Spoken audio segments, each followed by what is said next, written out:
Hey everybody, hope you're doing well. Today I've got the Four of Sticks, Four of Wands as the obstacle, and the Wheel of Fortune as the opportunity.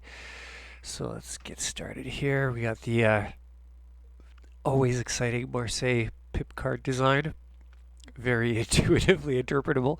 Um, yeah, this is an interesting card. I think this has a lot to do with. I always see this as being related to ritual cultural ritual behaviors, you know, um, and and I think that for one, I think it could be interesting and important to think about where where the rituals come from, and I mean the public ones, the ones that are on a large public scale. You know, you and your friends, you might have your own little rituals. Every Tuesday we meet up and we go do this thing, or there are certain inside jokes that you and your friends have that always crack you up. Those are great. I love those. You know, small personal, small social group rituals and little things that you do. But in this case, I'm kind of referring to the larger the larger trends, the ones that often carry a lot of political weight with them. You know, there's certain expectations on how a person should dress or what a person shouldn't wear or how people should behave in public. And sometimes it seems like, you know, those rules, those standards and norms are perfectly reasonable. But sometimes things start changing and all of a sudden you're expected to do something, you're expected to engage in some sort of performative gesture to demonstrate your support for some sort of political cause or something. I think in those scenarios it can often become either apparent or at least the suspicion can arise that these new rituals, these new demands for these public gestures of belonging, of commitment, sometimes it feels like they're just coming from some new person or some new group that has just come into power or has just seized some amount of power, enough power to influence the contemporary social narrative to essentially put out this new story successfully, you know, to successfully convince a large enough group of people that if, you know, anyone who doesn't do something is a immoral person. There's a new morality in town, right? I remember recently reading about somebody, you know, it's one of these articles where it's like some anecdotal evidence. One person said this, but it was interesting nonetheless. Somebody said, you know, I got vaccinated, and where I live right now, um, if you're vaccinated, you don't need to wear masks anymore. But I feel like I don't want to stop wearing my mask because I don't want people to think that I'm a Republican, you know? And it's like, it's this really, you know, it's not about the mask anymore as a tool for reducing the spread of infection or, you know, whatever it is. All of a sudden it's a symbol associated with a particular, you know, expectation for performing a ritual in one group, and the opposite group often has the exact opposite expectations, you know. It's like even if you're in a situation where it makes sense, let's say, to wear a mask, it's like the expectation is to like resist. And I think often it, you know, in those cases and in other similar cases, it's like these expectations, they're not coming from you, they're not coming from the immediate people in your social group, they just seem to be prevalent throughout your society, throughout the society that surrounds you. And I think that for a lot of people, when you see these demands being made, because of how irrational they could seem, or because they could seem like they're an obvious flexing of a muscle of someone, you know, someone someone just got, you know, just enough power recently to make a bunch of people jump through some hoops. And so the, that's why people are being, asked or compelled to jump through hoops. There's no real reason for it. It's just someone out there is flexing and they want to see how much of their power they can actually manifest. And so, and also, regardless if this is actually the case or if this is just how you perceive these rituals, it doesn't really matter so much in regards to what I'm talking about here. But there's this, people in that position could feel a profound resistance to going along with these rituals, and I think this could be a mistake. I'm certainly not suggesting that you brainwash yourself into accepting the reasons for those rituals and behaviors, or certainly the stated reasons, because sometimes that's the whole problem is people are doing something, and okay, maybe it seems a little weird, but if you ask them why they're doing it, the explanation is like just ridiculous. It's stupid, right? So you're like, well, I'm not doing that because the explanation is stupid. Consider consider that it doesn't matter what the explanation is or what people think the explanation is. Just pay attention to the aspect of all of those rituals. There's an aspect that they all have in common. Uh, all of them make a certain demand for a person to essentially show their loyalty to the group. To signal that, like, I'm not the enemy. I'm not some dangerous usurper that has snuck into your camp. You don't need to worry about me. Uh, I remember when I used to go to the gym, when the gym was open, there was we had a jacuzzi in the change room. It was really nice. It was like a hot tub jacuzzi. It was really nice to go relax in it after a workout.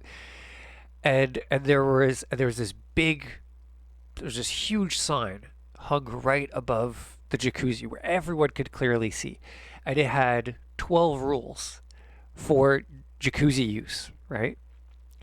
And they were pretty straightforward rules. Some of them were just like strong cautions, like if you have jewelry or long hair, it could get caught in one of the suction valves or whatever. But some of them were just outright, commandments. It was like shower before you go into the jacuzzi, which, okay, like, yeah, that makes sense.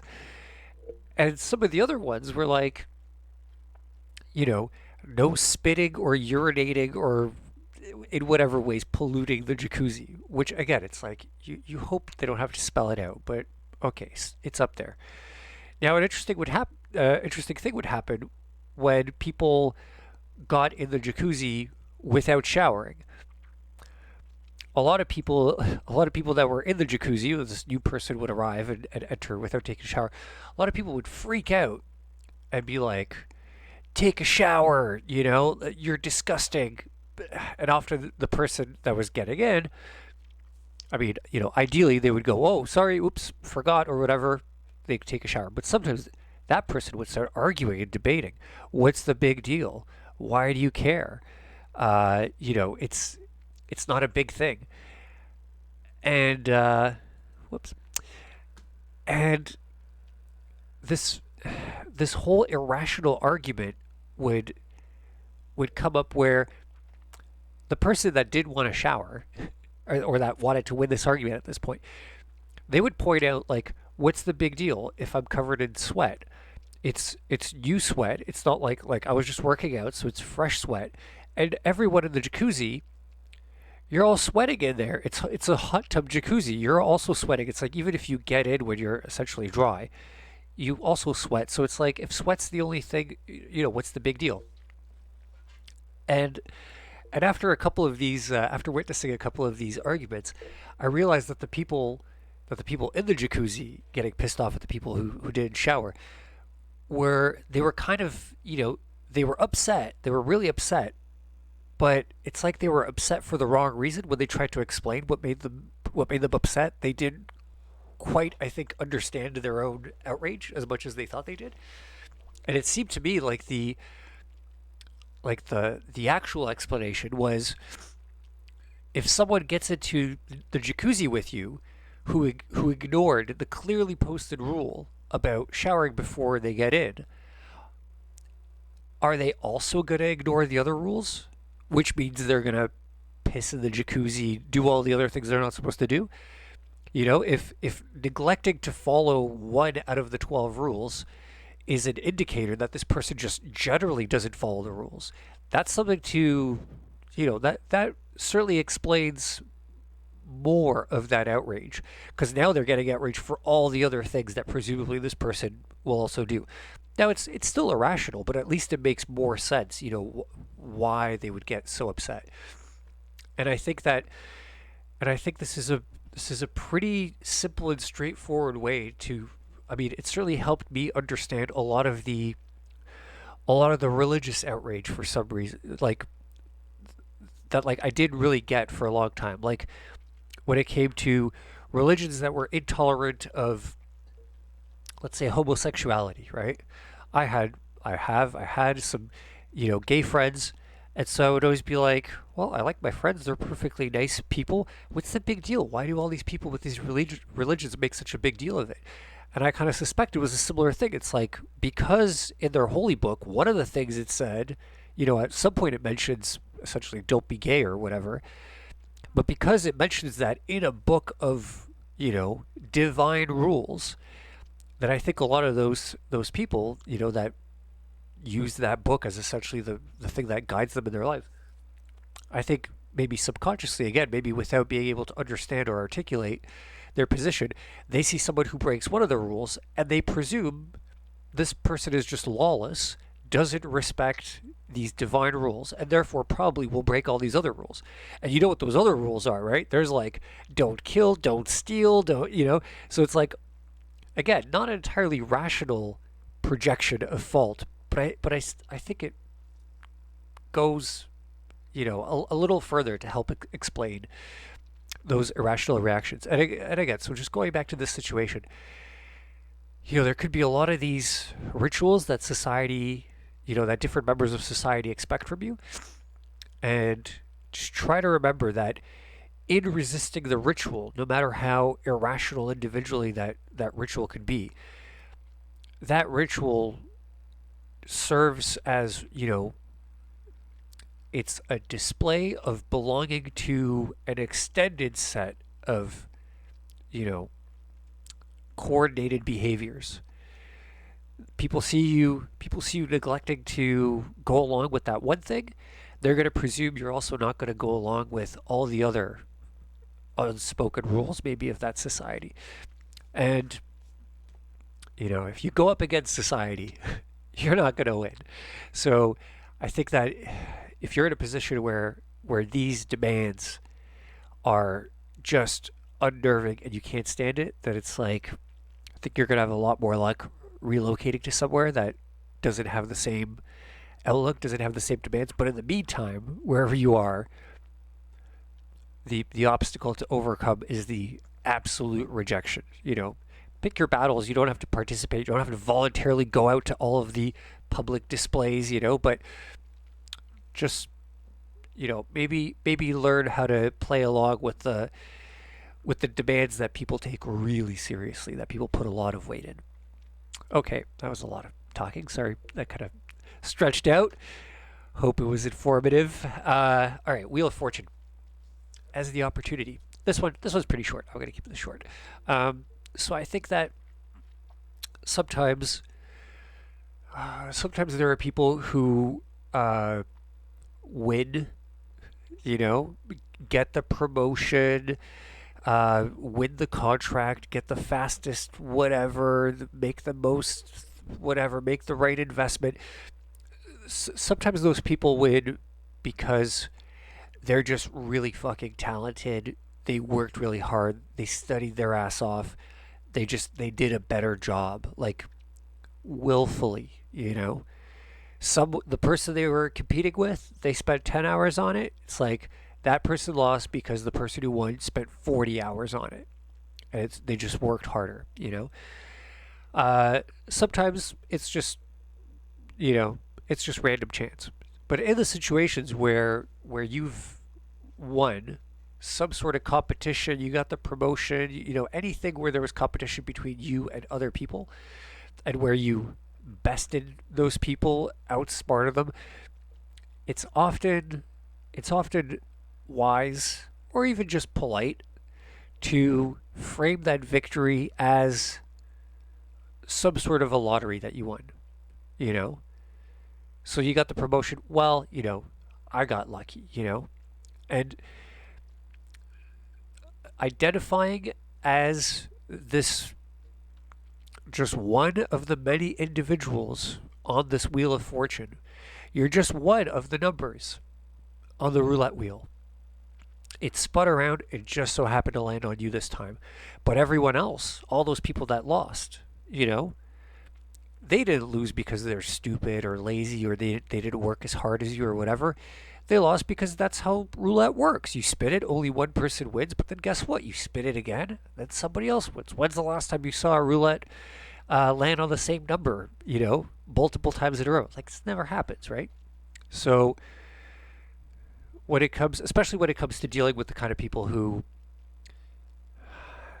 like, it's one thing to compete against someone who works hard. So my favorite competition is like, when somebody really gives it their all and so do you, and then one of you wins, and you can both acknowledge like, okay, that was a good effort, Not to the point where it's like, oh, you should have won that, because like, no, uh, you lost, I won, I was a little bit better, but nonetheless, when that person is, when they were so close, and that they worked hard on it, I love those kinds of outcomes, regardless of whether I won or lost. When we could acknowledge we were close and we could recognize each other as being peers of, effort.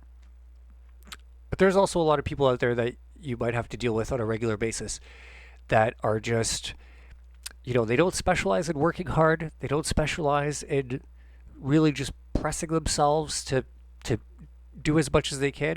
What they generally do specialize in is coming up with explanations and excuses for why things happen. And those are the kind of people that often are the most threatened and will have the worst reactions to being bested by someone who just worked harder, and and and to deal with those people, I think it could be particularly wise to adopt this kind of strategy. I got lucky. It's just, I don't understand it. I'm sure you'll get the next promotion, um, as opposed to, well, buddy, if you tried harder, you would, like, as opposed to just actually being real with the situation, right? Um, if you're dealing or working with or serving with these kinds of people, and if you're going to be stuck with them in the same company or school or whatever for extended periods, for the foreseeable future, um, pass it off to luck. I think it's a strategy that I think is pretty smart when dealing with those people. That's going to be it for me today. Hope you enjoyed the video. Drop me a like if you did. I also invite you to comment free reading for your chance to win a free one-on-one reading with me. Thanks again for watching. I'll see you tomorrow. Take care.